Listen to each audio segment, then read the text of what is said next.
গতকাল ডক্টর শ্যামাপ্রসাদ মুখার্জির জন্ম শতবার্ষিকী। আমি বিরোধিতা করব না।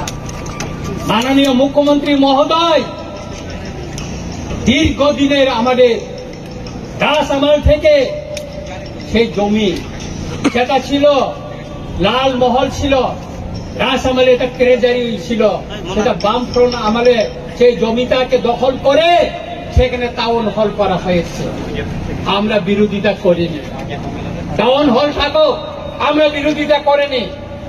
কিন্তু গতকাল মাননীয় মুখ্যমন্ত্রী মহোদয় এই টাউন হলকে ডক্টর শ্যামাপ্রসাদ মুখার্জির নামে নামকরণ করার জন্য উনি ঘোষণা দিয়েছেন। আমি এর তীব্র প্রতিবাদ জানাই। কেন আমি প্রতিবাদ জানাই? ডক্টর শ্যামাপ্রসাদ মুখার্জির নামে আপনার শহরে আরেকটা বড় টাউন হল করুন, আরেকটা বড় টাউন হল করুন, আর এই টাউন হলকে টাউন হলে রেখে দিন। ত্রিপুরায় বিভিন্ন রাজনৈতিক দল আমাদের ইতিহাস মুছার জন্য এখানে কম্পিটিশন চালাচ্ছে।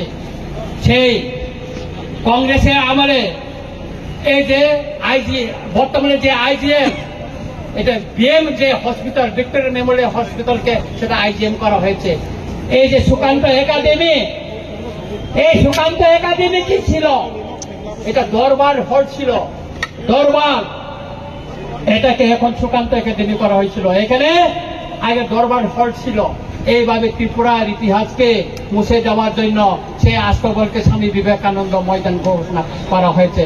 এটা আমরা মেনে নিব না। আমরা অনুরোধ করব মাননীয় মুখ্যমন্ত্রীকে, বিনয়ের সঙ্গে অনুরোধ করব, মাননীয় মুখ্যমন্ত্রী মহোদয়, আপনি আরেকটা জায়গায় অনেক কোটি টাকায় শীতাতাপ নিয়ন্ত্রিত একটা ডক্টর শ্যামাপ্রসাদ মুখার্জির নামে আপনি আরেকটা হল করুন, টাউন হল করুন। তাতে আমাদের এটা আমাদের কোন আপত্তি থাকবে না। কিন্তু এই টাউন হলকে আপনি ডক্টর শ্যামাপ্রসাদ মুখার্জির নামে নামকরণ করে আপনি বিতর্ক হবেন না, কারণ কেউ করেনি।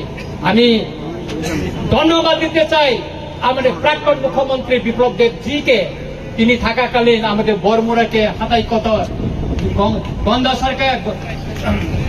গন্ধাতিসা, তারপর আগরতলা এয়ারপোর্টকে তিনি মহারাজা বীর বিক্রম মহারাজার নামে তিনি করে গেছেন। সেই জন্য ওনাকে আমি ধন্যবাদ জানাই। তাই আমি মাননীয় মুখ্যমন্ত্রীকে অনুরোধ করব, বিনয়ের সঙ্গে অনুরোধ করব, এই যে টাউন হলকে আপনি যে ডক্টর শ্যামাপ্রসাদ মুখার্জির নামে যে নামকরণের ঘোষণা দিয়েছেন সেটাকে প্রত্যাহার করে নিয়ে অন্য জায়গায় ওনার নামে সসম্মানে ওনার স্ট্যাচু বানিয়ে ওনার জন্য একটা শহরের ভিতরে জায়গা দেখে ওনার নামে করুন। তাতে আমাদের কোনো আপত্তি থাকবে না। মোশেক